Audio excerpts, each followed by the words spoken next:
देखो, इससे पहले हम लोग क्या बात कर रहे हैं, एटीट्यूड का बात कर रहे थे, इफ आई एम करेक्ट। पिछले क्लास में क्या चीज़ के बारे में बात किए थे, एटीट्यूड का कैरेक्टरिस्टिक्स। तो मैं एक एक चीज़ तुम लोग से पूछना चाहूँगा, क्या है एटीट्यूड का कैरेक्टरिस्टिक्स? कोमल, क्या होता है एटीट्यूड का characteristics? It is not by birth, very good.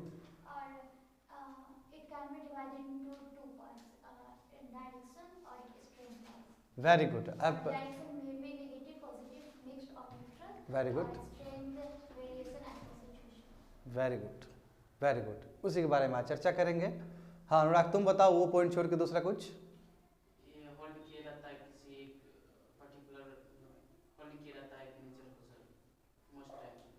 Okay, एक नेचर को रिफ्लेक्ट करता। ओके, तुम थे पिछले क्लास में?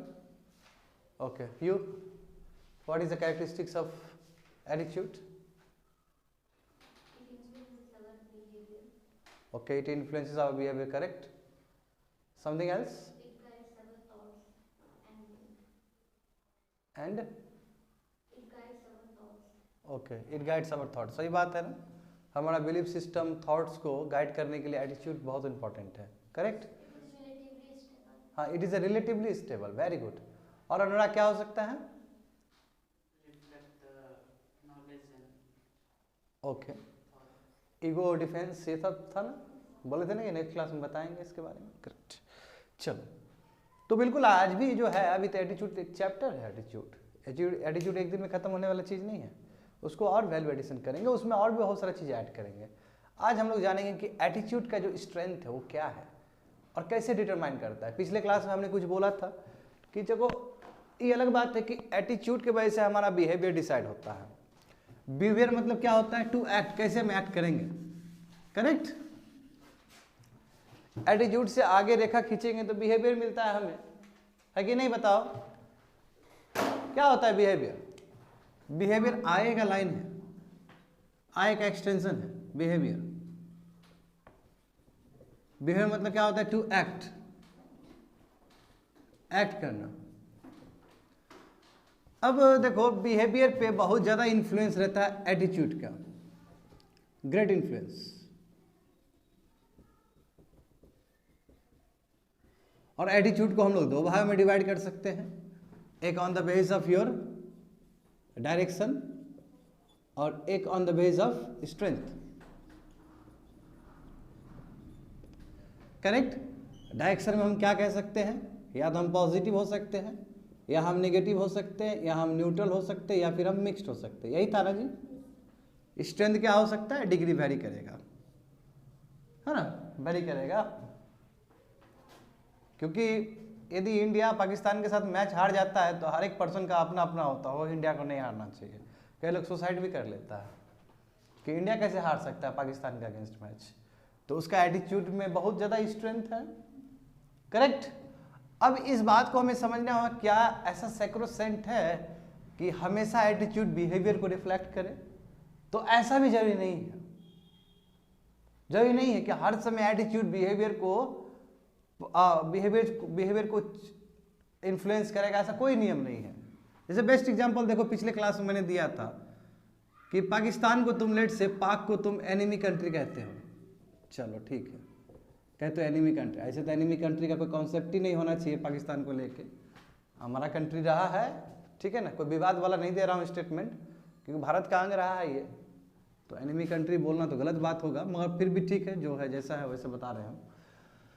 यहाँ के जो सिटीजन होंगे, जो पाकिस्तानी भाई बहन होंगे, उसके अगेंस्ट लेट से इंडिया में, या फिर उधर भी ऐसा ही होता है, इंडिया में हमारे अंदर एक गुस्सा है इनको लेके कि पाकिस्तानी लोग अच्छे नहीं होते हैं, आएंगे तो देख लेंगे इसको, एनिमोसिटी है, यानी कि ये एटीट्यूड है हमारे अंदर।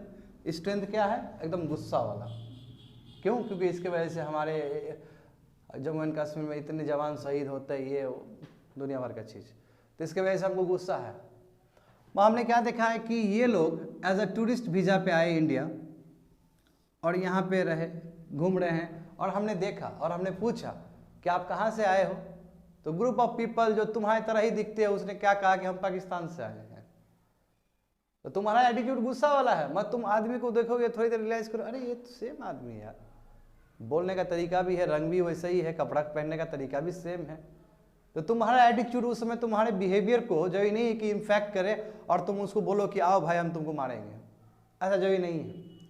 उस समय तुम्हारा एटीट्यूड चेंज भी हो सकता है। और एटीट्यूड मतलब तुम्हारा बिहेवियर चेंज हो सकता है, एटीट्यूड तो वही था तुम्हारा, मगर तुम्हारा बिहेवियर चेंज हो गया। तो कई बार एटीट्यूड से हम विपरीत भी चले जाते हैं जब बिहेव कर रहे होते। तो जैसे एग्जांपल है कि घर में बैठोगे बोलोगे है ये आदमी खराब है, ये आदमी अच्छा है, यही है, मैं जाओगे कोई ओकेजन में तो उसी को प्रणाम कर रहे होगे, ठीक है आप ही का आशीर्वाद लेने के लिए आए हैं। कई बार ये कंपल्सन के रूप में होता है, कई बार बाई अंदर से आता है ये चीज। तो देखो चेंज हुआ कि नहीं हुआ, ऐसा तुम लोग सामना करता ही होगा, क्योंकि सोसाइटी में है तो ये तो सामना करना पड़ता है सबको, इवन मी टू ऑल्सो, समझ रहे हो ना। तो एटीट्यूड कुछ और है उस चीज को लेके, मैं क्या हुआ बिहेवियर कुछ और हुआ। एग्जाम्पल देखो, कई स्टूडेंट को लेके मेरा एटीट्यूड बहुत गुस्से वाला रहता है, मैं जब बिहेव करते एक्ट करते तो फिर बहुत चेंज हो जाते हैं, क्योंकि सिचुएशन के हिसाब से बहुत कुछ चेंज हो जाता है। तो ये बोलना गलत बात होगा कि हर समय एटीट्यूड बिहेवियर को इन्फ्लुएंस करेगा, गलत होगा। तो यानी कि इसका मतलब क्या होगा कि ऐसे बहुत सारे चीज होते होंगे बीच में, एटीट्यूड से लेके बिहेवियर के बीच में बहुत सारा चीज होता होगा जो एटीट्यूड को बहुत इन्फ्लुएंस करता होगा, और जिसकी वजह से बिहेवियर कभी सेम भी हो जाता है, कभी एटीट्यूड के विपरीत भी चला जा सकता है। तो समझ रहे हो, यही बीच में पढ़ेंगे हम लोग आज कि इस बीच में क्या होता है, वो स्ट्रेंथ क्या है, 1 डायमेंशनल 2 डायमेंशनल हर एक चीज। आज बहुत कॉम्प्लिकेटेड क्लास होने वाला है, बहुत उसको बारीकी समझना होगा ये चीज। तो जरूरी नहीं है कि हमेशा एटीट्यूड के वजह से बिहेवियर हमेशा सेम हो, ऐसा जरूरी नहीं है, नॉट ऑलवेज, ठीक है। कोड वर्ड में लिख सकते हो तुम लोग, नॉट ऑलवेज, यानी कि A = B, not always, same जरूरी नहीं कि सेम हो, और अधिकतर चांस है कि होने का चांस सही है, अधिकतर चांस होता है। जैसा हमारा एटीट्यूड रहता है वैसा हमारा बिहेवियर रहता है, मगर जरूरी नहीं कि हर एक कंडीशन में ऐसा हो, समझ गए ना। ये एक छोटा सा बताएं। अब हम बात करेंगे स्ट्रेंथ। ये देखो, अब देखो क्या होता है कि जिस स्ट्रेंथ से एटीट्यूड को ले जाओगे तो वहां से हमारा बिहेवियर पता चलता है। जैसे मान लो कि हमारे स्ट्रेंथ में, यानी कि हमारे एटीट्यूड में कोई चीज बहुत ज्यादा हम डिसलाइक करते हैं तो वो बिहेवियर दिखेगा हमको। जैसे एग्जांपल देखो कि हमारा मान लो कि हमारा एटीट्यूड क्या है कि कोई आदमी अभी आएगा डिस्टर्ब करेगा, हमें बहुत गुस्सा आएगा, और इसका डिग्री कुछ ज़्यादा ही है, तो हमारे बिहेवियर में एनोइंग नेचर दिखेगा तुमको, कि कोई भी आएगा हम चिल्ला देंगे, भागो यहाँ से, तो वो स्ट्रेंथ ज़्यादा है। कई टीचर लोग क्या होते हैं कि कोई बीच में भी आता है तो बोलता है बैठ जाओ कोई दिक्कत नहीं है, होते हैं ना इस तरह का टीचर।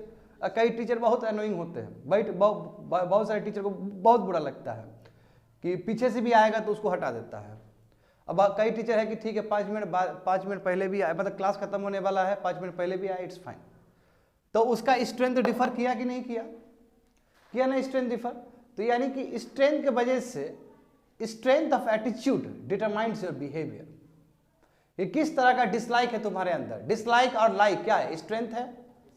कोई चीज को हम ज्यादा लाइक कर रहे हैं तो वो भी स्ट्रेंथ दिखा रहा है। जैसे पुलवामा अटैक हुआ तो हम पाकिस्तान को बहुत ज्यादा ही डिसलाइक कर रहे हैं, तो उसकी वजह से हमारा एटीट्यूड सेव हुआ तो हमारा बिहेवियर सेव हुआ कि हाँ मोदी जी ही है जो हमारे देश को बचा सकते हैं पाकिस्तान के अगेंस्ट। तो देखो हमने वोट में तब्दील कर दिया उस चीज को। तो कहने का मतलब क्या कि strength of attitude predict our behaviour, ये बिहेवियर को प्रिडिक्ट करने में हेल्प करता है। समझ गए ना बात को। तो इसमें बहुत कुछ है। अब देखो ये सेल्फ इंटरेस्ट से भी रिलेटेड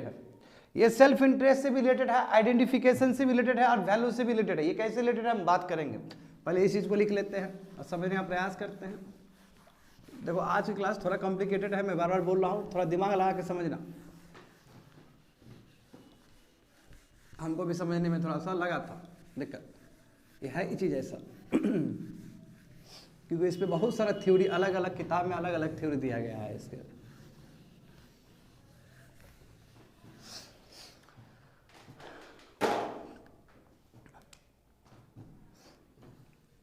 देखो यदि मैं बात करूं स्ट्रेंथ किसका, एटीट्यूड का,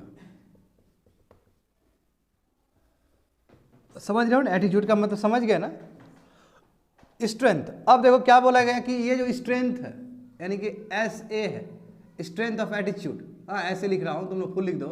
ये हमारा क्या है, ये बिहेवियर का प्रिडिक्शन करता है, यानी कि बिहेवियर का ये प्रिडिक्टर, हमारा बिहेवियर कैसा होगा तो हमारा ये स्ट्रेंथ ऑफ एटीट्यूड से पता चलता है। स्ट्रेंथ का मतलब क्या होता है कि कितना हम कोई चीज़ को लाइक करते हैं, लाइक का इंटेंसिटी या फिर डिसलाइक का इंटेंसिटी, दोनों ही हो सकता है कोमल, है ना। यानी कि कोई चीज़ देख कर हमको बहुत गुस्सा आता है तो क्या हुआ, खतरनाक इंटेंसिटी, डिसलाइक इंटेंसिटी उसका बढ़ गया। हो सकता है एक चीज़ को देख कर बहुत ज़्यादा ही गुस्सा आता हो हमको, तो हमारे बिहेवियर में दिखेगा, मेरे पास आएगा तो हमारा वैसा ही बिहेवियर होगा। समझ गए ना। तो यानी कि इसमें ये तुम्हारा हो गया, देखो स्ट्रेंथ ऑफ एटीट्यूड डिपेंड करता है तुम्हारा, लिखते रहो इस चीज़ को, ये तुम्हारा पर्सनल रिलेवेंस भी है, हम कैसा सोचते हैं उस चीज़ के बारे में। और पर्सनल रिलेवेंस का मतलब बहुत कुछ हो सकता है, आपका अपना एक्सपीरियंस हो सकता है। पर्सनल रिलेवेंस में क्या, हर एक आदमी का अपना अपना होता है, एक कोई सिंगल टॉपिक अनुराग को कुछ और लग सकता है, हमें कुछ और लग सकता है। कोई बोले हो इतना हाइपर होने की क्या जरूरत है, शांत रहो। कोई एकदम पूरा हाइपर हो जाएगा एक इशू को लेकर, पूरा हाइपर, वो बोले क्या फितू सा बात है इसमें, तुम इतना हाइपर हो गया, तो उसका एटीट्यूड डिफरेंट है उसके कंपेयर में। तो ये पर्सनल रिलेवेंस है, यानी कि हर आदमी का डिपेंड करता है, अलग अलग होता है। जैसे एग्जांपल देख लो, इसमें तुम कह सकते हो कि पर्सन्स के लिए है, ये तुम्हारे जैसे सेल्फ इंटरेस्ट से रिलेटेड है।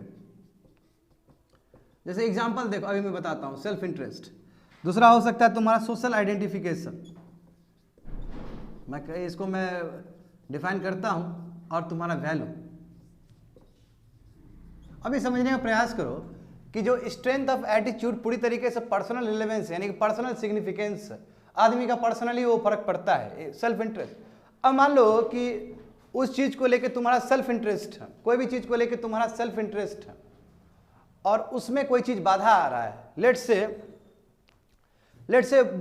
से बुद्धिज्म, एग्जाम्पल बुद्धिज्म। मैं इतना बुद्धा के बारे में पढ़ाता हूँ तुम लोग को, arts and culture, medieval India, बहुत एंशिएंट हिस्ट्री, बहुत कुछ पढ़ाया है कि नहीं है। तो मेरा सेल्फ इंटरेस्ट क्या है कि बुद्धा के बारे में कोई गलत नहीं बोल सकता, जो बात है तो पर्सनल रेलेवेंस हुआ ना, क्योंकि बुद्ध मेरे लिए भगवान है। मेरा एटीट्यूड बुद्ध के प्रति क्या होगा, बहुत डिफरेंट होगा। तो तुम लोग यदि बुद्ध के बारे में गलत बोल दोगे तो मेरा एटीट्यूड तुम लोग के अगेंस्ट हो सकता है, मे भी। तो it all depends on personal significance, यानी कि पर्सनली हम क्या सोच रहे हैं उस चीज़ के बारे में। तो सेल्फ इंटरेस्ट भी छुपा हुआ है उसके अंदर, यानी कि अपना भी इंटरेस्ट छुपा हुआ है। एग्जाम्पल देख लो, सेल्फ इंटरेस्ट में ईगो भी आ सकता है। जैसे मान लो कि जैसे बेस्ट एग्जाम्पल मेरा ही देख लो, मुझे नहीं आता है बाइक चलाना, ठीक है, तो मगर ये भी मैं कह सकता हूँ अपने ईगो को सेटिस्फाई करने के लिए, बाइक चलाना कोई बड़ी बात थोड़ी है, पैदल जाओ, मजा करो, इन्वायरमेंट से जुड़े रहो, सेल्फ इंटरेस्ट। तुम्हें बोले हाँ बात तो सही है, और उससे मेरा ईगो भी मेंटेन हो जाएगा, और हमको ये भी नहीं लगेगा कि यार इतना बड़ा हो गया बाइकों नहीं सीखे अभी तक। तो यानी कि हम कोशिश करें कि हमारा जो सेल्फ एस्टीम है वो भी बचे रहे।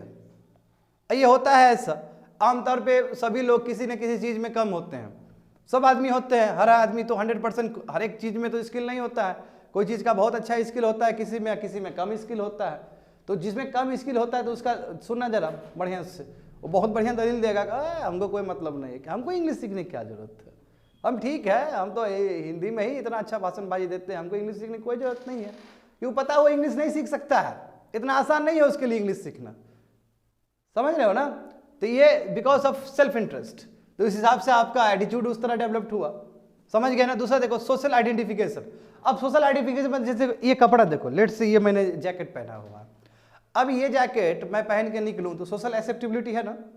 मैं इसके जगह पे यदि मैं बोड़ा वाला बनवा लूँ, गार्बेज का बोड़ा वाला यहाँ से, और वो बनवा के मैं पहन के निकलूँ, लेट से एग्जाम्पल दे रहा हूँ, इतना ज़्यादा सीरियस मत होना। तो बोले ये क्या है बाबू, ये कहाँ से कौन पहुँच गया, तो सोशल आइडेंटिफिकेशन नहीं होगा, बोले ही इज सो डिफरेंट, तो attitude will be my different. समझ रहे हो, पूरी तरीके से फर्क पड़ेगा कि नहीं फर्क पड़ेगा हमको, क्योंकि हमारा जो एटीट्यूड है वो सोशल एलिमेंट को भी देखता है। जैसे कोई मान लो कि पूरा ग्रुप में बैठा है, कोई बोला ऐसे करके, कोई ऐसे ही इशारा कर दिया, ऐसे ही इशारा कर दिया तो बस 22 बार देखेगा तुम, अरे हमको बोल रहा है ये, तो खुन्नस बैठ के एकदम पूरा कैलकुलेट करेगा, ठीक है दूसरा त्यौहार आ रहा है, हम आएंगे वहाँ पे सूट में। क्यों, क्योंकि तुम चाहते हो कि सोशल एलिमेंट के साथ तुम भी जुड़े रहो। समझ में आ रहा है नहीं ये? तो ये पूरी तरीके से तुम्हारा एटीट्यूड का स्ट्रेंथ को डिटरमाइन करता है। तीसरा क्या है, वैल्यू, किस तरह का वैल्यू देते हो। यदि मान लो कि हम जवाहरलाल नेहरू को हम बहुत ज़्यादा वैल्यू देते हैं तो उनके लिए मेरा जो एटीट्यूड होगा बहुत अच्छा होगा। यदि मान लो कि हमको लगा कि जवाहरलाल नेहरू कुछ नहीं किए हैं, भारत आज़ाद हुआ उसके बाद 15 साल बर्बाद कर दिए हैं, तो मेरा वैल्यू कम हो जाएगा उनको लेके, यानी कि मेरा एटीट्यूड उनको लेके बहुत गलत हो सकता है। तो ये डिपेंड करता है आपका वैल्यू, ये डिपेंड करता है आपका सेल्फ इंटरेस्ट, और ये डिपेंड करता है आपका सोशल आइडेंटिफिकेशन, कैसे आप इसको आइडेंटिफाई करते हैं। समझ में आ गया ना। ये सभी चीज पर्सनल रेलेवेंस है, ये पर्सन टू पर्सन डिफाइन होता है। जैसे तुमको बोल दिया जाए कि क्या बाबू 2 बाइक आता है, बोलता है सर कब से चला रहे हैं हम, मजा आता है, अभी सीखिए, बहुत अच्छी बात है। डिफरेंट हुआ कि नहीं हुआ मेरे कंपेयर में। सोशल आइडेंटिफिकेशन बोलो सर क्या फालतू का फॉर्मल पहने हैं, जींस पहनिए मजा आएगा, डिफरेंट हो गया। तुम्हारा भी एक्सेप्टेबिलिटी है, मेरा भी एक्सेप्टेबिलिटी है, मगर मेरा प्रोफेशन डिफरेंट है, तुम्हारा प्रोफेशन डिफरेंट है, इसलिए मेरा एटीट्यूड डिफरेंट होगा फॉर्मल को लेके, तुम्हारा डिफरेंट होगा।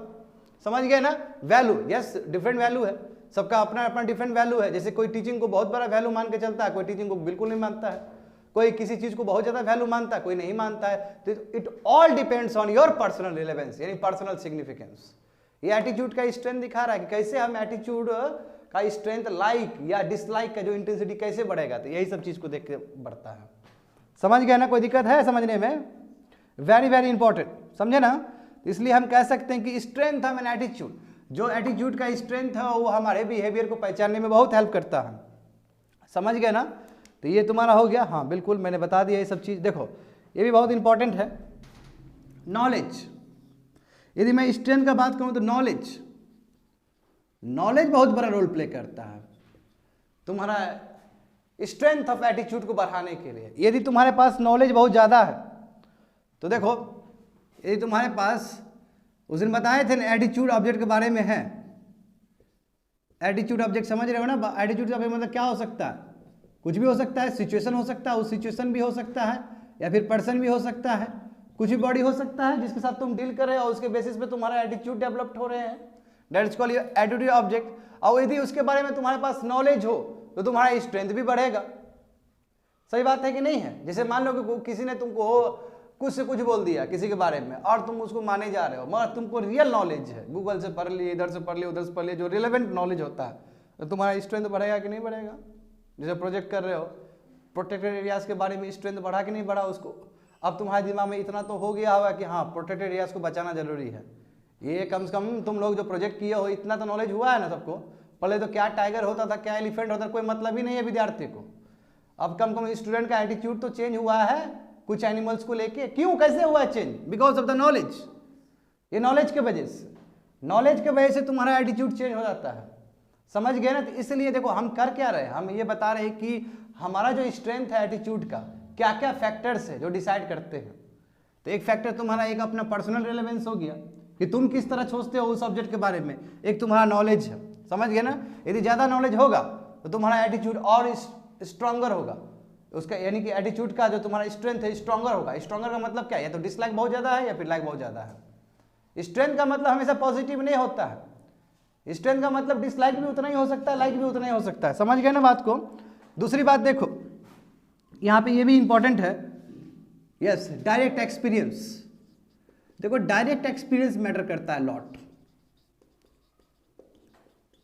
देखो डायरेक्ट एक्सपीरियंस बहुत ज़्यादा मैटर करता है, क्योंकि लाइफ में जो हम जर्नी में गए हैं, यदि ऐसा चीज़ हम देखें ना तो उसको बहुत ज़्यादा इम्पैक्ट करेगा एज कंपेयर टू कुछ किस चीज़ को सुनना है हेयर से। हमने कोई चीज़ सुना है, ठीक है। जैसे एग्जाम्पल देखो, किसी के बारे में तुमने सुना है ये बहुत बुरा आदमी है, बट बेकार आदमी है, कोई काम का नहीं है, लेट से तुमने सुना है। मगर जब तुम उसके साथ इंटरेक्ट करने गए तो तुमको लगा कि इज थोरो जेंटलमैन, तो गजब जेंटलमैन है। फिर उसके साथ तुम बैठे बात किए, तुमको लगा कि नो इसके बारे में गलत परसेप्शन बनाया गया है। तो वो जो तुम्हारे पास मन में जो एटीट्यूड था टेम्परेरी टाइम के लिए कि ये आदमी गलत होगा, जब तुम गए एक्सपीरियंस किए, डायरेक्ट एक्सपीरियंस किए, तो वो तुम्हारा जो टेम्परेरी एटीट्यूड है वो अपने आप खत्म हो जाता है कि नहीं है। किसी के बारे में हम पहले से परसेप्शन बना कर रखते हैं ये आदमी बेकार है, धरती का बोझ है, खत्म है, कोई काम का नहीं है कि नहीं है। जब उसके संपर्क में जाते हैं, हम बात करते हैं, उससे मेल मिलाप करते हैं, तो पता चलता no he is a very very good person. तो कहने का मतलब क्या हुआ कि जो डायरेक्ट एक्सपीरियंस होता है उसका स्ट्रेंथ जो बनता है एटीट्यूड को लेके वो तगड़ा होता है एज कंपेयर टू हेयर से या फिर टीवी टेलीविजन मीडिया। अब देखो टेलीविजन मीडिया में जो गोदी मीडिया बैठा हुआ है आजकल का, वो कितना तुमको एक्सपोज करता है कि ये कर दिया वो कर दिया सरकार ने। जब तुमको रियलिटी पता चलता है, जब जाते हो प्रोटेस्ट देखने के लिए, पता चलता है कि अरे किसान सब तो बहुत सीधे साधे आदमी है, कोई खालिस्तान का इशू नहीं है। जब जाके देखते हो पटना में जो इतना बड़ा प्रोटेस्ट हुआ, देखते हो कि बेचारा विद्यार्थी सब बैठा हुआ है, तो तुमको पता चलता है नो सही है, वो सही चीज के लिए प्रोटेस्ट कर रहा है, इंप्लॉयमेंट के लिए प्रोटेस्ट कर रहा है। तो जो तुम्हारे अंदर धारणा था कि जो सरकार तुमको क्लेम कर रहा है कि इतना % जीडीपी में बढ़ा दिए तो इससे इतना इंप्लॉयमेंट क्रिएट हो गया, तो इस तरह का जो परसेप्शन से फंसे हुए हो तुम तो टूट जाएगा तुम्हारा। तो इसके लिए जरूरी है डायरेक्ट एक्सपीरियंस। यदि डायरेक्ट एक्सपीरियंस हुआ तो जो तुम्हारा इनडायरेक्ट जो तरीका है, यानी कि इनडायरेक्ट एक्सपीरियंस होने का तरीका है, इनडायरेक्ट क्या हो सकता है, दूसरे का एक्सपीरियंस, ये इनडायरेक्ट एक्सपीरियंस है। चाहे हम टेलीविजन में देखें, चाहे कई अन्य सोर्स से पढ़े, उसके कंपेयर में हमेशा डायरेक्ट एक्सपीरियंस का अपर एज होगा, ये तुम्हारा ज़्यादा स्ट्रॉन्गर होगा, समझे ना, ये स्ट्रॉन्गर ज़्यादा होगा, ये इंपॉर्टेंट है। इससे तुम्हारा क्या होता है, एटीट्यूड डेवलप होता है।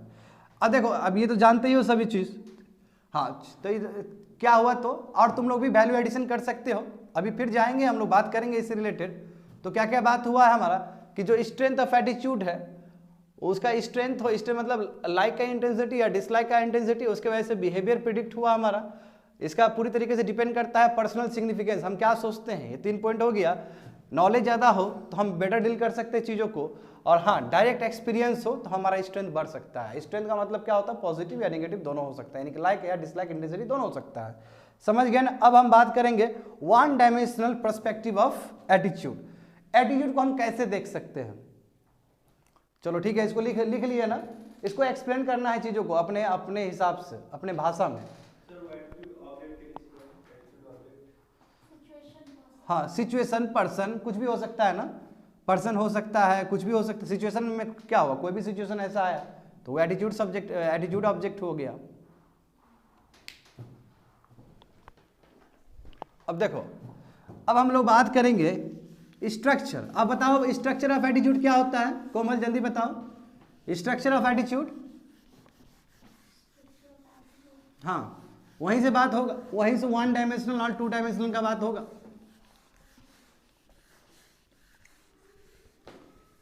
देखो तुम्हारे सिलेबस में डायमेंशन है कि नहीं है, डायमेंशन ऑफ एटीट्यूड, वो भी पढ़ना होगा सभी स्टूडेंट को।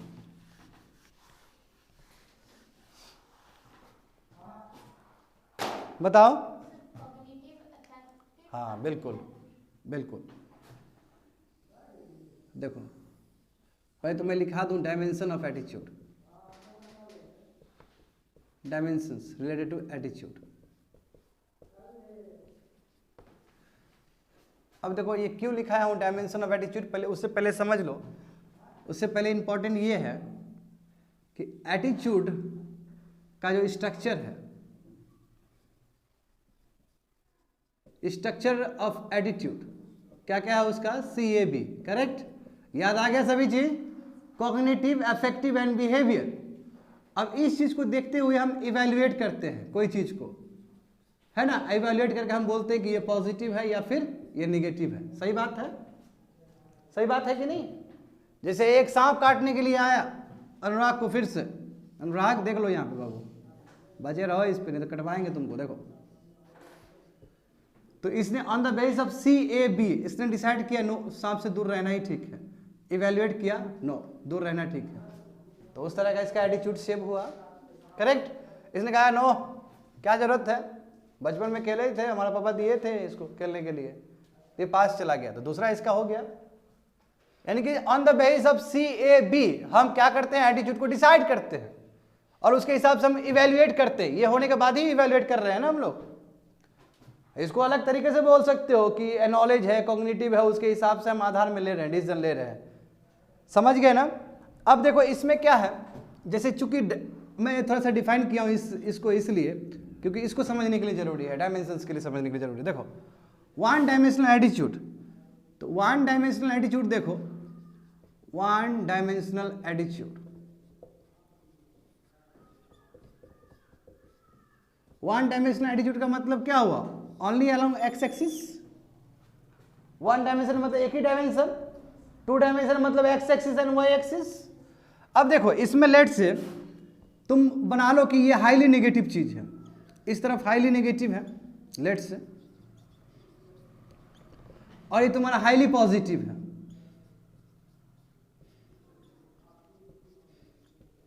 ठीक है, और ये तुम्हारा लेट से मिडवे है, बीच में है। और एक आदमी है, ये आदमी यहाँ पे फॉल होता है लेट से, समझे? ये आदमी क्या होता है, यहाँ पे फॉल होता है। तो तुम क्या बोलोगे, तो इस आदमी के बारे में तुम क्या बोलोगे कि वन डायमेंशनल एटीट्यूड है, एक तरफ पूरी तरीके इस तरफ जाए तो हाईली नेगेटिव है, इस तरफ जाए तो हाईली पॉजिटिव है। चूंकि आदमी इधर आया तो हम कहेंगे कि आदमी क्या है, पॉजिटिव आदमी है। पर्सन क्या है, लेट से ए क्या है, पॉजिटिव है। कैसे पॉजिटिव बोल दिए, क्योंकि ये इस तरफ है। यदि आदमी इस तरफ होता तो नेगेटिव बोल देते। मगर हम ये नहीं देख रहे हैं कि ये आदमी इधर नहीं है, ये आदमी बीच में, यानी कि इसके अंदर नेगेटिव भी तो है, क्योंकि बीच में मिडवे है। नहीं है, मिडवे का मतलब क्या हुआ, ये तो यहाँ पे होता तब ये जीरो होता, समझ रहे हो ना? यहाँ पे होता तो ये जीरो होता। मैं ये बीच में, बीच से थोड़ा इधर है, इसका मतलब इसके पास नेगेटिव पॉइंट भी तो है उतना ही। मगर हम जब वन डायमेंशनल का बात करते हैं तो हम दोनों को एक साथ नहीं ले सकते हैं, या तो हमको एक ही लेना होगा, या तो हम ग्राफ को देख के बोल सकते हैं कि नो ये क्या है, हाईली पॉजिटिव है, यानी कि हमको पूरी तरीके से पता नहीं चला। क्योंकि ऐसा हो सकता है कि एक चीज को लेके, एक जो एटीट्यूड ऑब्जेक्ट है उसको लेके आपके पास पॉजिटिव पॉइंट भी उतना ही हो और नेगेटिव पॉइंट भी उतना ही हो। क्रिटिकल एनालिसिस कर रहे हो, जैसे एग्जांपल कोई अभी आदमी आया तो हमारा दो धारणा हो सकता है, यदि हम नहीं मिलेंगे तो ये नुकसान हो जाएगा, यदि मिलेंगे तो हमारा ये नुकसान है। तो दोनों हुआ, दोनों कन्फ्लिक्ट किया, उसके हिसाब से हम सोचे कि नो नहीं मिलना ही ठीक है अभी, समझ रहे हो, नहीं मिलना ही ठीक है अभी।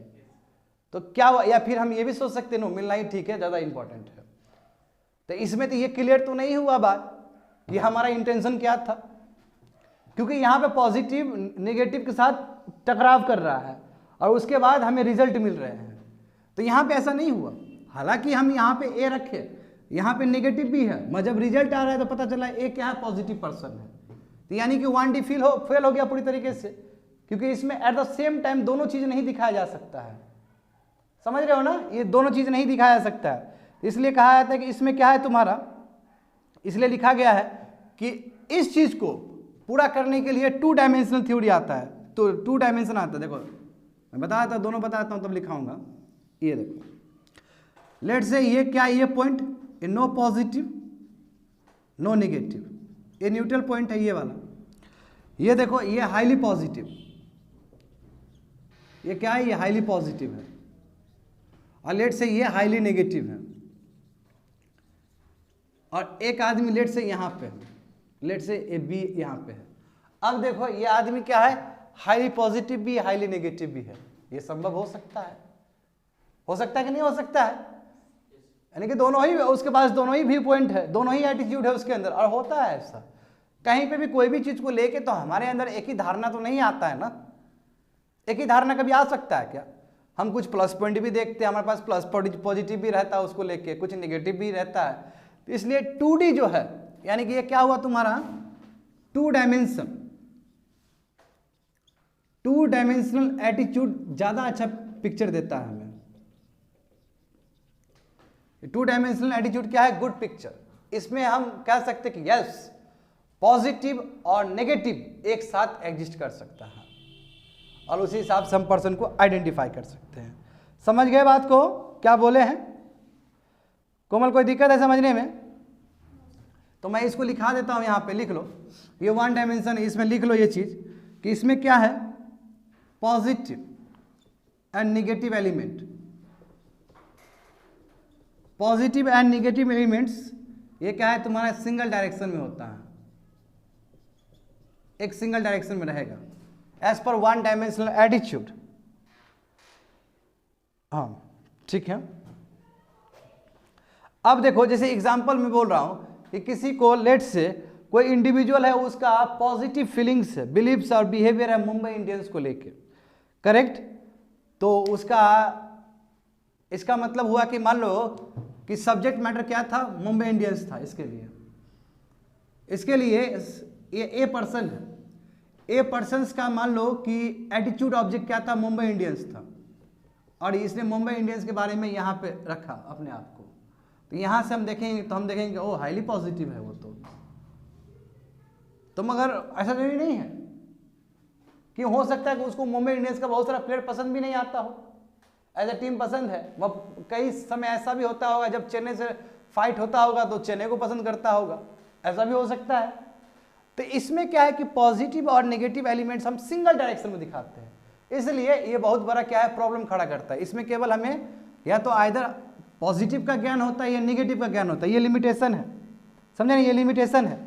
और ये हम कभी भी यानी कि हम कभी भी नेवर, देखो never taken into account of both positive and negative together, लिख दो नेवर टेकन इनटू, लिखो वहां पे, लिखो, मैं डिटेक्ट कर रहा हूं, लिखो जल्दी से। Never taken into account of both positive and negative elements of attitude object, never taken into account of both positive and negative elements of attitude object. That's why we require two-dimensional attitude,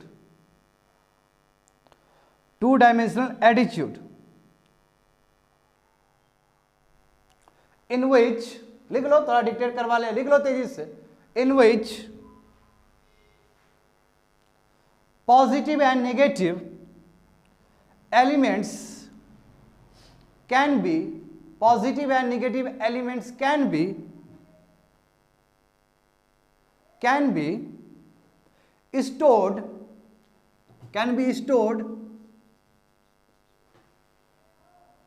be stored along separate dimensions.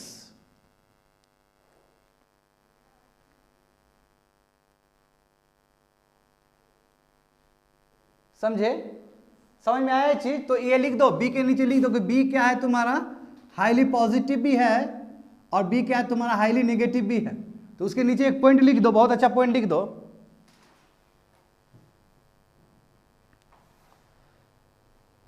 So as per, लिखो, so as per two-dimensional attitude theory,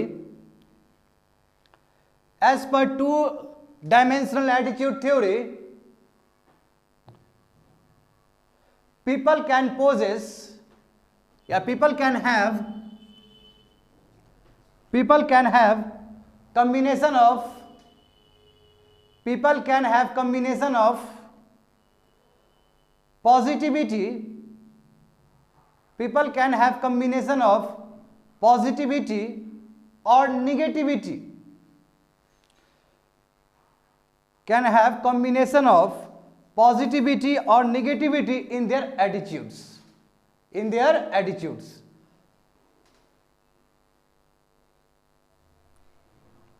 कोई दिक्कत है समझने में?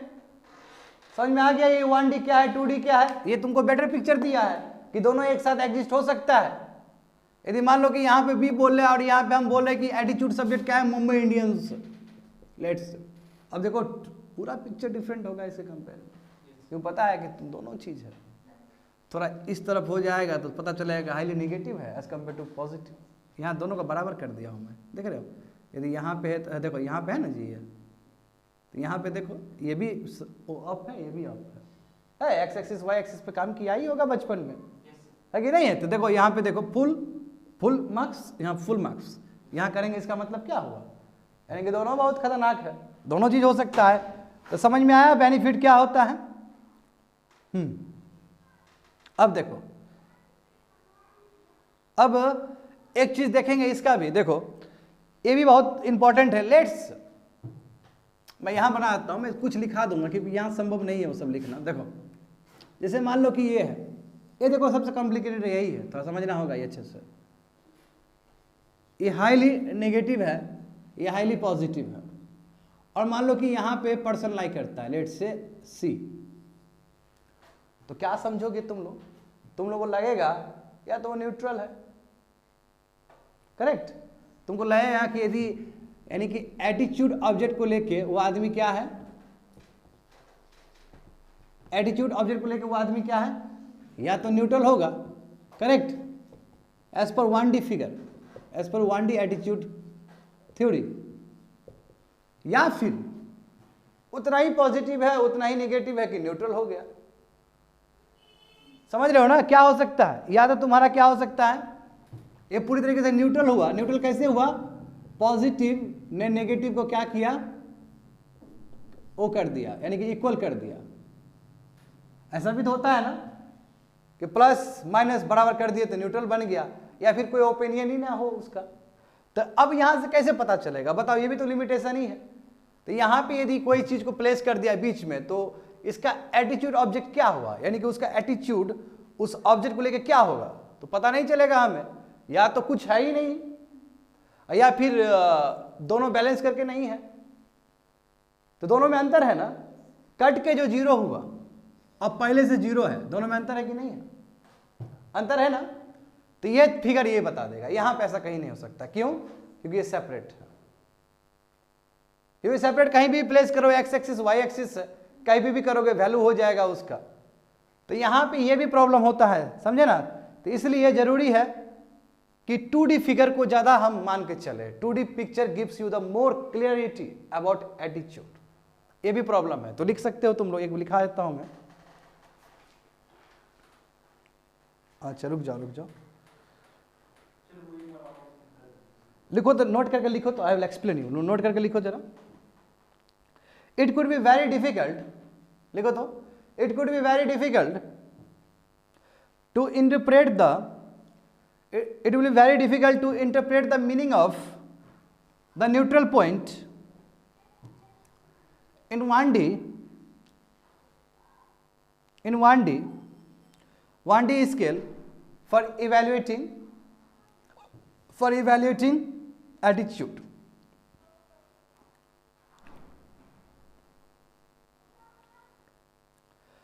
Because अब मैं लिखा रहा हूं, तुम्हारा ये हो जाएगा, उसमें समझोगे तो। Number 1, a compromise between many positive and negative elements, a compromise between many positive and negative elements leads to neutral. Number 1 leads to neutral. Second one is, खत्म कर दो उसको, second one, no positive and no negative elements whatsoever, no negative or positive elements whatsoever also gives neutral attitude. समझ में आया कोमल क्या बोल रहे हैं?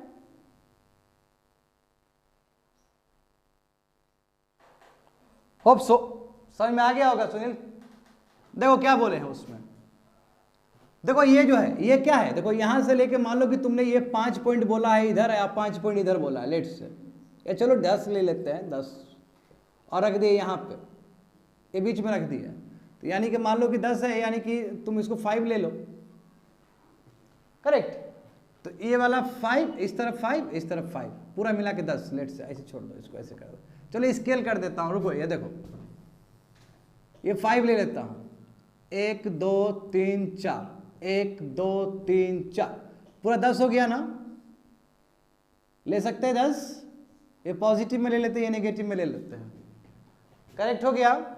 इसको कहते हैं कि ये हाईली नेगेटिव है, इसको कहते हैं लेट्स से ये हाईली पॉजिटिव है, और ये 5 है, तो क्या है, बीच का है ना। तो अब बीच कैसे आ सकते हैं, दोनों घटा के भी आ सकते हैं, वही फर्स्ट देखो, और कंप्रोमाइज बिटवीन, कंप्रोमाइज मतलब क्या, घटाना। उस एटीट्यूड ऑब्जेक्ट को लेके तुम्हारे पास जितना पॉजिटिव पॉइंट था उतना नेगेटिव पॉइंट भी है, तो चुपचाप बैठ गया तुम शांति से, उतना ही बराबर हो गया, तो ये बैठ गया। दूसरा क्या है कि तुम्हारा कोई व्यू ही नहीं है, ना पॉजिटिव था ना नेगेटिव था, फिर भी वो न्यूट्रल ही है, समझ गए ना, न्यूट्रल ही है। तो अब ये तुमको कैसे पता चलेगा कि भाई ये न्यूट्रल वाला चीज है, यानी कि पॉजिटिव को नेगेटिव ने सरपास किया है, या फिर कोई ओपिनियन ही नहीं था, या कोई पॉजिटिव ही नहीं था, कोई नेगेटिव ही नहीं था, तो फेल कर गया ये थ्योरी। फेल कर गया कि नहीं, थ्योरी फेल कर गया। तो इसलिए ये थ्योरी जब फेल कर गया तो हमें चाहिए 2 डायमेंशनल एटीट्यूड थ्योरी, क्योंकि यहां पे ऐसा नहीं हो सकता है। यहां कहीं पे भी प्लॉट करो, एक्स एक्सिस है, वाई एक्सिस है, जैसे मान लो कि तुम प्लॉट करता है यहां पे, लेट से यहां प्लॉट करते हो, तो देखो इसका स्ट्रेंथ ये है, यानी कि क्या हुआ, बहुत ज़्यादा हाईली पॉजिटिव भी नहीं है, बहुत ज़्यादा हाईली नेगेटिव भी नहीं है, कुछ पॉइंट इसका नेगेटिव है, कुछ पॉइंट पॉजिटिव है। यदि मान लो कि तुम्हारा यहाँ प्लेस करते हो और तुम यहाँ प्लेस करते हो, लेट से यहाँ कहते हो कि आदमी यहाँ पे है, तो कहो कि आदमी हाईली पॉजिटिव है, नेगेटिव बहुत कम पॉइंट है इसके अंदर, क्योंकि यहाँ पे नेगेटिव मिला। और लेट से ऐसा हो सकता है तुम कहोगे नहीं सर यहाँ पे होना चाहिए, यानी कि वो आदमी यहाँ लाइक करता है, चलो ठीक है Z कर देते हैं। इसका मतलब क्या, यहाँ लाइक करने का मतलब क्या कि बहुत कम पॉजिटिव है ना, बहुत कम पॉजिटिव है, क्योंकि लेट से इसको यहाँ प्लेस कर देते हैं, तो Z हो गया तुम्हारा ये क्या, बहुत ज़्यादा पॉइंट हो गया यहाँ पे, और यहाँ पे क्या कम पॉइंट हो गया। तो हम कहेंगे कि Z क्या है, हाईली नेगेटिव आदमी है, क्योंकि पॉजिटिविटी उसके अंदर बहुत कम है, क्योंकि नीचे कर देंगे तो पॉजिटिविटी यहीं पे मिलेगा हमको, जो जीरो से इधर है, क्योंकि ये तुम्हारा क्या पूरा नो पॉजिटिव नो नेगेटिव। अब देखो न्यूट्रल में तो क्या है, यहाँ न्यूट्रल कर देंगे तो हो जाएगा। तो समझे ना इसका डिफरेंस और इसका डिफरेंस। इसलिए 2D जो पिक्चर है एटीट्यूड का वो ज़्यादा तुमको बताता है, और कम्बिनेशन में हो सकता है, एक एटीट्यूड ऑब्जेक्ट को लेके जो तुम्हारा एटीट्यूड होगा वो कम्बिनेशन में हो सकता है। समझ गए? कोई दिक्कत है? कोई दिक्कत है तो बिल्कुल बताओ। Is there any problem? No problem. अब बात करेंगे एक जो सिलेबस का है तुम्हारा एटीट्यूड फंक्शन। उस दिन जो बोले थे, एक 3 लिखाए थे ना, ईगो डिफेंस ये वो करके बोले थे कि हम बताएंगे क्लास में। आज क्लास में बात चर्चा होगा। क्या है वो ईगो डिफेंस, क्या है बताओ जरा, जाके विजिट करो तो, या जाओ पेपर देखो जल्दी तेजी से, देखो वहां पे क्या है।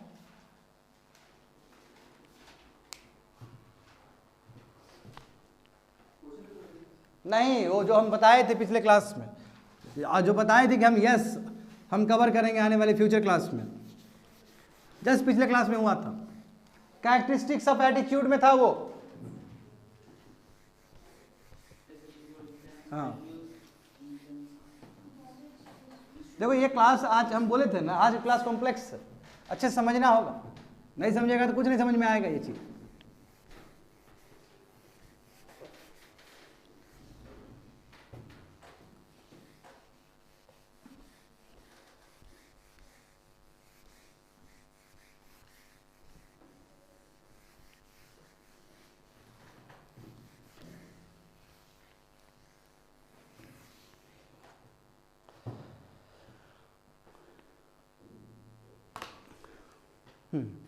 देखो अब बात करते हैं हम लोग, ओके स्ट्रक्चर हो गया। एटीट्यूड फंक्शन क्या होता है? Attitude function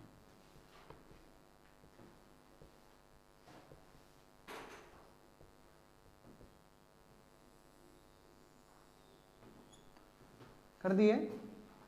attitude function as per Smith, देखो मैं लिख देता हूं, उनका ही हम लोग मानते हैं। स्मिथ 1956 में कह गए कि जो प्राइमरी फंक्शन होता है, यानी कि एटीट्यूड का जो प्राइमरी फंक्शन है वो क्या है तुम्हारा? ऑब्जेक्ट अप्राइजल,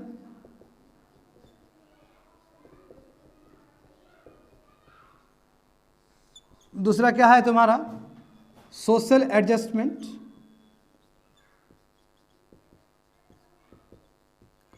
जो उस समय तुम लोग लिखे थे क्या, सोशल आइडेंटिफिकेशन, और तीसरा क्या है?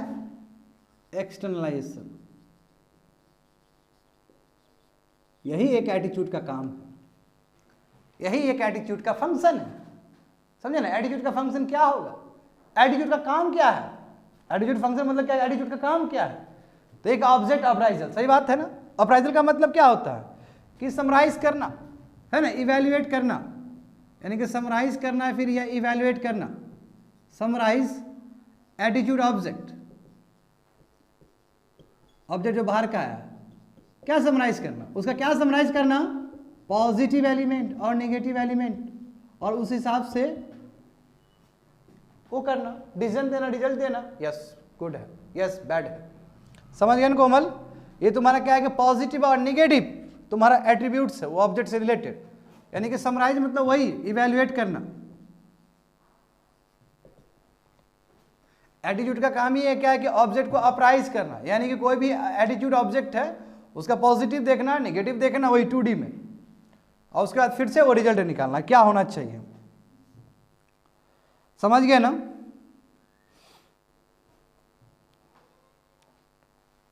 अब देखो ऑल द सेम पीपल, देखो अब कोई ड्रग्स के बारे में बोलेगा अब जैसे मान लो कि ड्रग्स क्या तुम्हारा ड्रग्स का थैली मान लो कि यहाँ पे आ गया, लेट्स एग्जाम्पल, तो तुम्हारा ऑब्जेक्ट अप्राइजल क्या होगा? नो, वेरी बैड, उसको दूर रखो, अच्छी बात नहीं है, दूर रख दिए। ये हमारा एटीट्यूड से आया, क्योंकि हमने एटीट्यूड में पॉजिटिव नेगेटिव, कई लोग के लिए अलग भी हो सकता है। कई लोग मान लो कि यही सब काम करता है, ड्रग्स का ही सप्लाई कर रहा है लेट्स से, और उसके दरवाजे पे ड्रग्स मिल गया तो वो तो फायदे में है, बेच के खा लेंगे इसको भी, या खुद ही खा के सो जाएंगे। तो देखो उसका अपना होगा। तो ये पहला हो गया। सोशल एडजस्टमेंट का मतलब क्या होता है कि yes, identify with the people, लिखो आइडेंटिफाई विथ पीपल, पीपल के साथ आइडेंटिफाई करना, identify with people we like, and to dissociate, लिख दो, मैं ये लिख लो पूरा तब मैं बताऊंगा। And to dissociate from people we dislike. Best example होगा जब MS धोनी सब, एग्जाम्पल लिख दो, जब MS धोनी एक बॉर्नवीटा का प्रचार लेके आता है, या फैन का करता है ना, फैन का एडवर्टाइज करता है, तो हम क्या कहते हैं कि ओ वाओ, MS धोनी इस तरह का फैन यूज़ करता है अपने घर में, तो हम उसको यूज़ करना शुरू कर देते हैं। यही है क्या? सोशल एडजस्टमेंट, यानी कि इन्फ्लुएंस हो रहा है। तो कैसे इन्फ्लुएंस हो रहा है? सोशल एलिमेंट्स की वजह से। और सोशल एलिमेंट्स क्या है कि उस पर्सन को हम पसंद करते हैं, तो इसलिए लिखा गया identify with people we like. हम उस पीपल के साथ हम आइडेंटिफाई करते हैं जिसको हम पसंद करते हैं, और उस पीपल से हम दूर जाते हैं जिसको हम पसंद नहीं करते। जैसे मान लो कोई आदमी है जो तुमको बिल्कुल पसंद नहीं है, ठीक है ना, और वो परिचय काहे विलन को नहीं देता आदमी एडवर्टाइज करने के लिए, कभी सोचे हो? अमरीश पुरी भी तो इस लेवल का विलन बना है, अब उससे बड़ा विलन तो हो ही नहीं सकता है। डैनी डेजोम्पा कितना बड़ा विलन था, है ना, तो वो कभी एडवर्टीजमेंट उसको नहीं मिला। अमिताभ बच्चन तो अभी तक एडवर्टीजमेंट कर रहे हैं। क्या रीजन है? क्योंकि फैन फॉलोइंग बहुत ज़्यादा है, और उसका जब फैन, अक्षय कुमार देखो, तीसरा 3 प्रचार में 2 प्रचार तो उनका ही होगा, अक्षय कुमार का ही होगा। अभी विक्की कौशल देखो, उड़ी मूवी के बाद क्या एडवर्टीजमेंट उसको मिला है। क्या रीजन है? कि व्यूअर आइडेंटिफाई करने लगा कि हाँ हमको विक्की कौशल की तरह काम करना है देश के लिए। तो देखो हुआ कि नहीं हुआ सोशल एडजस्टमेंट? मैं कोई विलन को नहीं देगा। जैसे एग्जांपल देखो, कोई गलत काम किया, जैसे शाहरुख खान का बेटा आर्यन खान जब फंसा, अब तुम समझते जाओ, तो वो ड्रग्स केस में फंसा, पूरी तरीके से अफरा तफरी मचा के उसका बेटा ये किया, हालांकि कोई सत्य नहीं था वो चीज़, ठीक है ना, बस मीडिया अपना बस पाल रहा था, अपना पेट पाल रहा था और कुछ नहीं। नेगेटिव कॉनोटेशन हुआ सोसाइटी में, तो रातों रात बैजू का जो तुम्हारा स्पॉन्सरशिप है खत्म हुआ कि नहीं हुआ शाहरुख खान का? क्यों? कि कोई आदमी बोलेगा क्या यार, दूसरे का बेटा का एडवर्टाइज करता है लेके बैजू वैजू बोलता है, खुद का बेटा पे कंट्रोल नहीं है इसका, कम से कम बैजू सही जोड़ के पढ़ाता था, कम से कम ड्रग्स का काम नहीं करता, तो बोलेगा ही बोलेगा। समझ रहे हो ना चीज़ों को? तो वो नहीं हो पाया, तो वो लोग बोला शाहरुख खान हो कोई भी हो हम नहीं करेंगे, जाओ। तो आदमी शेयर गिरने लगता है ना। जैसे श्रीशांत देखो, श्रीशांत को कितना मिलता था, जब वो मैच फिक्सिंग में फंसा तो कौन श्रीशांत है, कौन क्या है, नहीं है, कोई मतलब नहीं किसी को। तो यस, सोशल एडजस्टमेंट का मतलब ये कि हम उस पीपल से आइडेंटिफाई करते हैं अपने आप को जिसको हम पसंद करते हैं, और उससे दूर रहते हैं जिसको हम डिसलाइक करते हैं। MS धोनी फैन एडवर्टाइज किया, जो कंपनी का लाया वो कंपनी भी तुम्हारे घर में है, इसलिए ये ब्रांड एम्बेसडर होते हैं ये लोग, समझ गए ना। अब एक्सटर्नलाइजेशन देखो, यानी कि यहां से भी एटीट्यूड फंक्शन करता है हमारा, ये भी है सोशल एडजस्टमेंट कैसे करें। अब तीसरा क्या है तुम्हारा, ये डिफेंड द, ये क्या करता है, डिफेंड द सेल्फ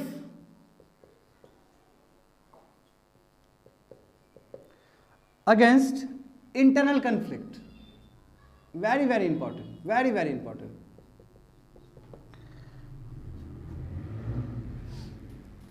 अब देखो, यही एक्सटर्नलाइजेशन का मतलब होता है कि अब ना सेल्फ एस्टीम को, सेल्फ का मतलब होता है सेल्फ ईगो कह सकते हो, सेल्फ ईगो को डिफेंड करना। मन में हो रहा है, हो बाइक इतना बड़ा हो गए, बाइक नहीं सीखे हैं, चलो ये आ गया दिमाग में, इतना बड़ा हो गए, साइकिल नहीं सीखे हैं, लेट्स मन में आ गया है ना, कोमल आता होगा कभी कभी, और तुम बोलो क्या जरूरत है, या हम भी ऐसे ही बोलते हैं क्या जरूरत है साइकिल चलाने का या बाइक चलाने का, जब 11 नंबर का गाड़ी भगवान दिए ही हमको, चलेंगे उसी में चाहे कितना भी दूर जाना हो, जब तक पैर है, पैर से तो हम बाबा धाम जाते हैं, ये कौन सा कितना दूर है, देखो पूरा फुल ईगो। तो इसका मतलब एक्स्ट्रा यही एटीट्यूड ये काम करता है, हमारे ईगो का भी बचाने का काम करता है। अभी देखो जैसे ये मेरा क्लास है तो हम ही शेर हैं, क्यों, हम अपना ईगो में रहेंगे, फुल मेंटेन करेंगे ईगो, समझ रहे हो ना, फिर दूसरे के जाएंगे तो फिर वहां पैसे हो जाएंगे, क्यों वहां नहीं चलेगा मेरा, मैं वहां पे भी कोशिश करेंगे कि हम अपना ईगो रखें। तो हर आदमी चाहे उसको कुछ आता हो चाहे उसको नहीं आता हो, वो चाहे जैसा हो, मैं इस चीज को लेके चलता है, डिफेंड द सेल्फ, यानी कि सेल्फ एस्टीम को लेके चलता है, against the internal conflict. Internal conflict क्या, सीख लेते, इतना दिन हो गया, सीख लेते तो क्या होता, मन में चल रहा है कि नहीं चल रहा है, मन में अपने आप से सवाल चल रहा है, मगर फिर भी हम वो करने के लिए क्या करते हैं, एटीट्यूड का रोल प्ले करवाते हैं। यस ईगो है, कोई बात नहीं है, दूसरा कुछ सीख लेंगे, इंग्लिश अच्छा बोल लेंगे, कोई बात नहीं, बाइक नहीं भी चलाएंगे चलेगा, जो बाइक चल रहा है उसको गरिया देंगे इंग्लिश में, हो तो गया बात बराबर। बात बराबर ही तो है, बोलेंगे तुम क्या किया बाइक चला गया, तुमको इंग्लिश भी बोलने नहीं आता है।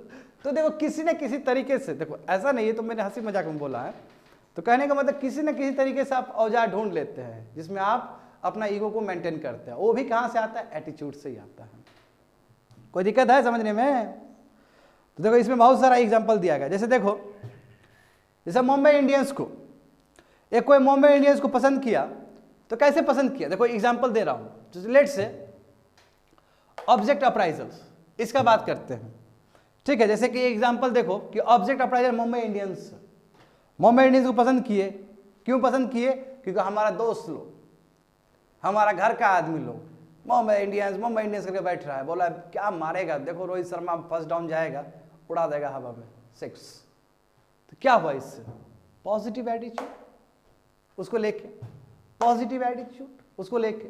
इसमें बाइक वाला जो बोले हैं, जो नहीं कि एक चीज के लिए सब तीनों हो, समझ गए ना, ये सब चीज हो गया तुम्हारा।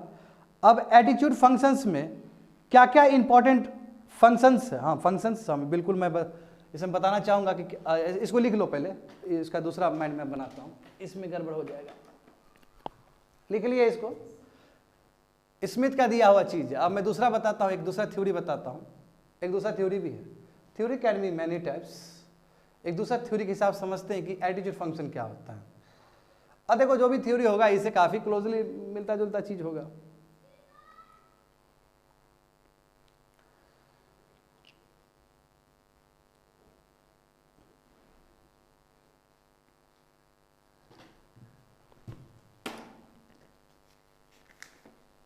देखो एक बात करते, हाँ यस,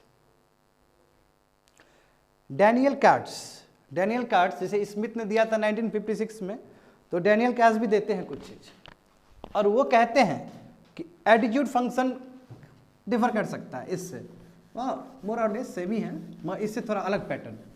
तो बाद में जब तुम लोग लिखोगे तो सब पॉइंट को लिखोगे ना, क्योंकि एक दूसरे से रिलेटेड है ये सभी चीज, अब जो भी बताऊंगा इससे रिलेटेड होगा। ये अनदर कैटेगरी है एटीट्यूड फंक्शन का।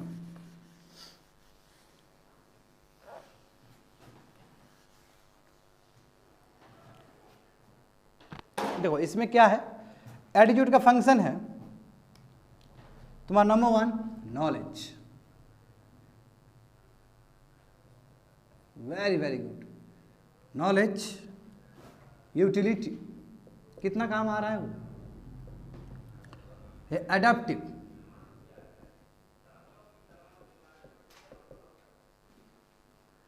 तीसरा ईगो डिफेंस, जो कि जान चुके हो तुम लोग,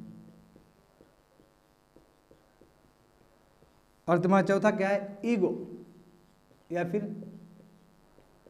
वैल्यू एक्सप्रेशन। सबको जानते हैं।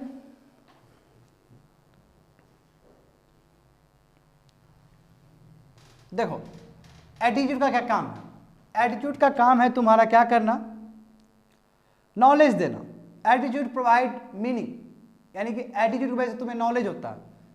अब पहले ये समझो, वर्ल्ड क्या है, दुनिया क्या है, रिलेटिवली स्टेबल चीज है ना। जब तक तुम जिंदा होगा तो कोई बहुत बड़ा मेजर तो असर पड़ने वाला नहीं है ना, क्योंकि हमने जो भी चेंजेस देखा है वो तो ओवर द पीरियड ऑफ देखा है। तुम 70 साल में जिएगा इस धरती पे तो कौन, सब स्टेबल ही रहता है। तो वर्ल्ड क्या है, रिलेटिवली स्टेबल है लाइफ के लिए, फॉर लाइफ। यदि इसके बारे में हमें नॉलेज हो तो बेटर है। That is the function of attitude. समझ गए, कोई दिक्कत है समझने में? एटीट्यूड फंक्शन मतलब क्या, इट गिव्स यू नॉलेज। क्यों? क्योंकि जानते हो कि दुनिया क्या है कि रिलेटिवली स्टेबल है, 70 साल तक रहेगा, कोई ड्रास्टिक चेंज नहीं होने वाला है। एक आदमी के लाइफ में कोई ड्रास्टिक चेंज होता है? बचपन से तो वही चीज देखते आ रहे हो, कोई बहुत बड़ा चेंज हुआ? वैसा चेंज तो नहीं हुआ। अभी चलो मॉडर्न टेक्नोलॉजी है तभी थोड़ा बहुत चेंज हो जाता है, मगर जो इन्फॉर्मेशन था 1848 का अभी भी वही इंपॉर्टेंट है। अभी भी 10 साल पहले भी यूपीएससी में जो तैयारी करता था वही तैयारी कर रहा है। अभी हम तुमको 1956 का बता रहे हैं थ्योरी, अभी भी रिलेवेंट है 2022 में। तो रिलेटिवली स्टेबल है कि नहीं है दुनिया? जो चीज है वही हम पढ़ रहे हैं, जैसे न्यूटन का थ्योरी, आइंस्टाइन का थ्योरी, वो थ्योरी अभी भी काम देता है, क्योंकि दुनिया स्टेबल है, क्योंकि पूरी तरीके से चेंज नहीं हुआ है।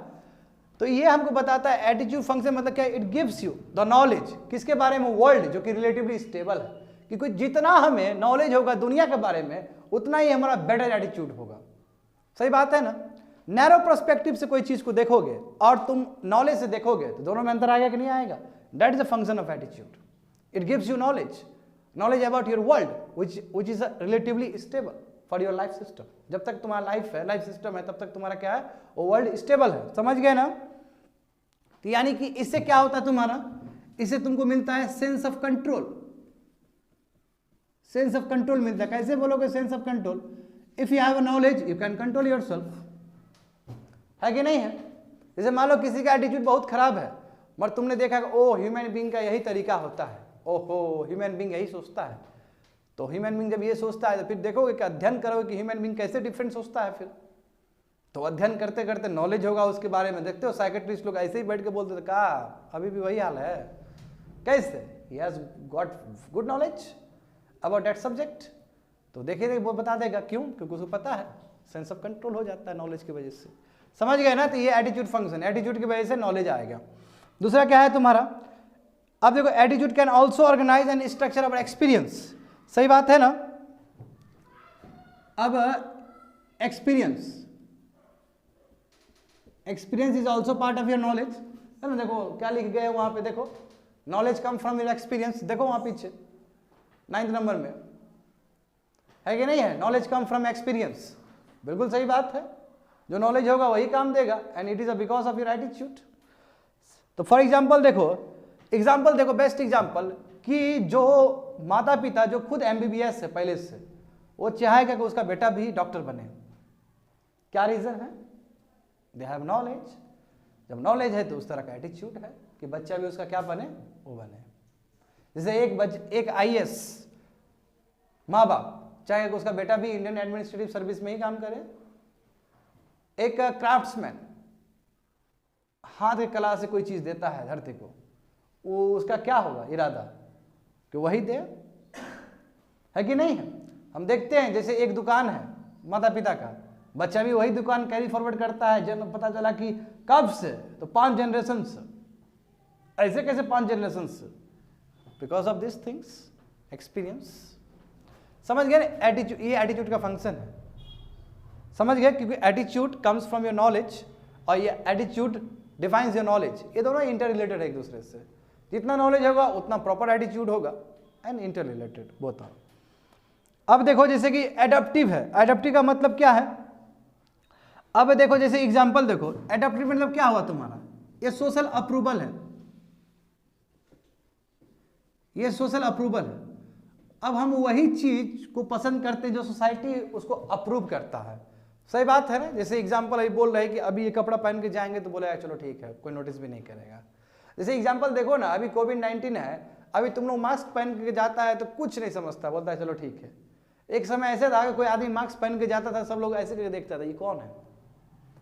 मेंटलिटी चेंज क्योंकि उस समय सोसाइटी के हिसाब से मास्क तो बहुत यूनिक चीज़ था।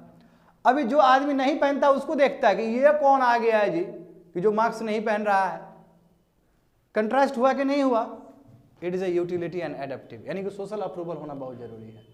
And attitude gives you that social approval. कोई दिक्कत है समझने में? चलो अब हाँ, यूटिलिटी में तुम्हारा और भी कुछ हो सकता है। जैसे एग्जांपल देखो, यूटिलिटी में एडेप्टिव में नॉन वर्बल भी चीज हो सकता है। नॉन वर्बल जैसे कोई आया, कोई बोला, तुमको समझाया, तुम बोला सर झुका ले, ऐसे कर दिया, नॉन अप्रूवल है, नॉन वर्बल है कि नहीं है? या फिर तुम आया, दौड़ गया, प्रणाम करके एकदम चल दिया, नॉन वर्बल है कि नहीं है? सोशल अप्रूवल है वो यूटिलिटी है, एडेप्टिव है। कोई आया, चलन स्पर्श कर दिए, चल दिए, एटीट्यूड फंक्शन। कोई बड़ा आदमी आता है तो उसको केवल अच्छा ही बोला नहीं जाता है, उसको नॉन वर्बल कॉन्टैक्ट से भी उसको खुश रखा जाता है। क्या बिना बोले ही प्रणाम कर दिए? समझ गए ना? इट इज ए यूटिलिटी, यानी कि एटीट्यूड का काम क्या है? तुमको यूटिलिटी प्रोवाइड करे, यानी कि यूजफुलनेस, तुम्हारा एटीट्यूड की वजह से तुमको फायदा पहुंचे। कैसे? हाउ? By social approval. अब ऐसा कोई डिस्ट्रक्टिव चीज कर दिया तो कैसे यूटिलिटी होगा जी? कैसे फायदा होगा फिर? It must be recognise by your members of the society. और इसका तरीका बहुत हो सकता है, समझ गए ना? ये एक तरीका छोटा दिया है। देखो अब क्या है, ये वैल्यू ईगो या वैल्यू एक्सप्रेशन, ये क्या हो सकता है? इसमें क्या है कि ये हमें कम्युनिकेशन में हेल्प करता है। It helps you for the communication. Number 1, feel good factor, इससे तुमको अच्छा लगता है, ठीक है, और ये तुम्हारा आइडेंटिटी को रिफ्लेक्ट करता है। सही बात है ना? जैसा तुम्हारा सोच होगा वैसा तुम्हारा तरीका होगा। एटीट्यूड का काम यही तो है, वैल्यू एक्सप्रेशन। जो तुम अंदर से हो यही तुम्हारा दिखेगा चीज। समझ गए ना? यानी कि सेल्फ एक्सेप्टेंस एटीट्यूड क्या हुआ तुम्हारा? नॉन वर्बल भी हो सकता है और वर्बल भी हो सकता है। नॉन वर्बल मतलब क्या हुआ? कोई आदमी शांत है तो देखो, जो बक बक बक करता है ना, उस आदमी के सामने में बोलता है क्या बेकार है, कोई आदमी देख लेगा, कोई एकदम ऐसे करके बैठा हुआ चुपचाप, तो उसको टोकने में भी टाइम लगता है लोगों को। उसको नहीं टोकेगा, वो डर जाएगा, ये बहुत ज्ञानी आदमी होगा, या तो सुमन होगा या फिर अंकित होगा यही हो सकता है पॉसिबिलिटी। तो नॉन वर्बल तरीके से भी हम वैल्यू एक्सप्रेस कर सकते हैं। तो यानी कि वैल्यू एक्सप्रेशन का तरीका क्या हो सकता है? नॉन वर्बल भी हो सकता है। समझ गए ना? बहुत तरीके से हो सकता है। और देखो, एक तो मैंने बताया है तुम लोग को, ईगो डिफेंस। ईगो डिफेंस जान ही रहे हो तुम लोग। ईगो डिफेंस में क्या है कि जहां पे तुम क्या कर रहे हो, अपना सेल्फ एस्टीम को प्रोटेक्ट कर रहे हो। सही बात है कि नहीं है? सेल्फ एस्टीम को प्रोटेक्ट कर रहे हो। कैसे प्रोटेक्ट कर रहे हो? वही दलील देख के जो बाइक वाला बताए थे। इससे क्या होता है, जो तुम्हारा सेल्फ इमेज है वो इंटैक्ट रहता है। क्या होता है? बना रहता है, मेंटेन रहता है। किसी तरह तुम बनाते हो अपना सेल्फ इमेज।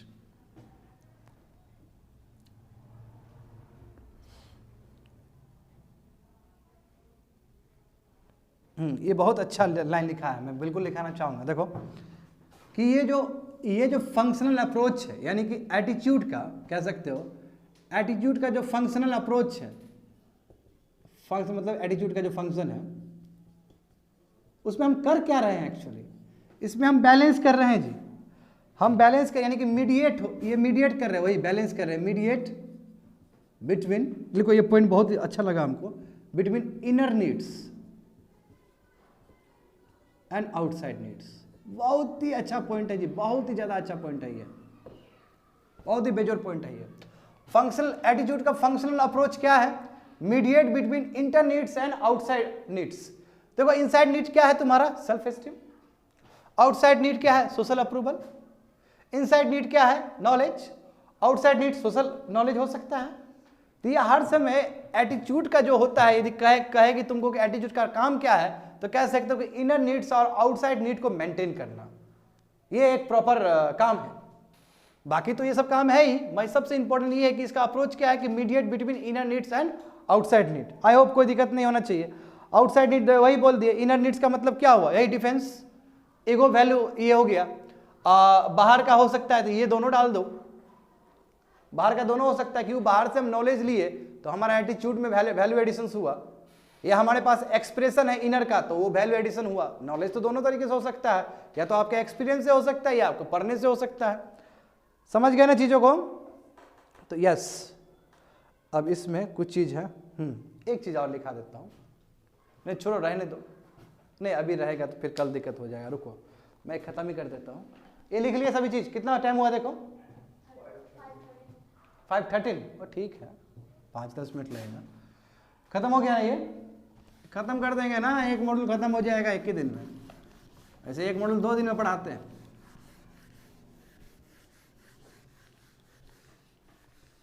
बस 5 मिनट्स लगेगा।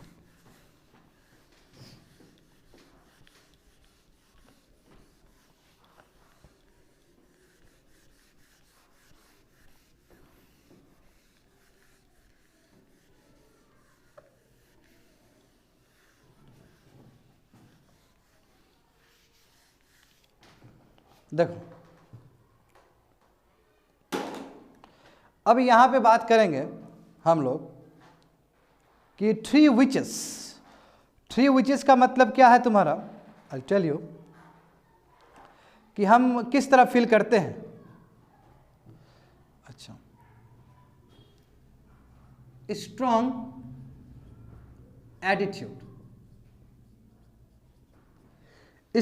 एटीट्यूड आर मोर, यानी कि स्ट्रॉन्ग एटीट्यूड कैसे हमें पता चलता है कि किसी का स्ट्रॉन्ग एटीट्यूड कैसे डिसाइड होता है। समझ गए ना? ये स्ट्रॉन्ग एटीट्यूड डिसाइड होता है परसिस्टेंट से। परसिस्टेंट का मतलब क्या होता है कोमल? कंटिन्यूअस, कोई चीज कंटिन्यूअस रहे। जैसे मान लो कि हमारा एटीट्यूड योगा को लेके, लेट से कोई योगा करता है रोज प्रत्येक दिन, कोई मेडिटेशन करता है, तो उसका एटीट्यूड मेडिटेशन को लेके क्या होगा? बहुत स्ट्रांग होगा। क्यों? क्योंकि वो कंटिन्यूअस कर रहा है वो चीज। समझ गए ना? वो कंटिन्यूअस कर रहा है, समझ गए ना? वो क्या है तुम्हारा? कंटिन्यूअस है। इसका मतलब क्या हुआ?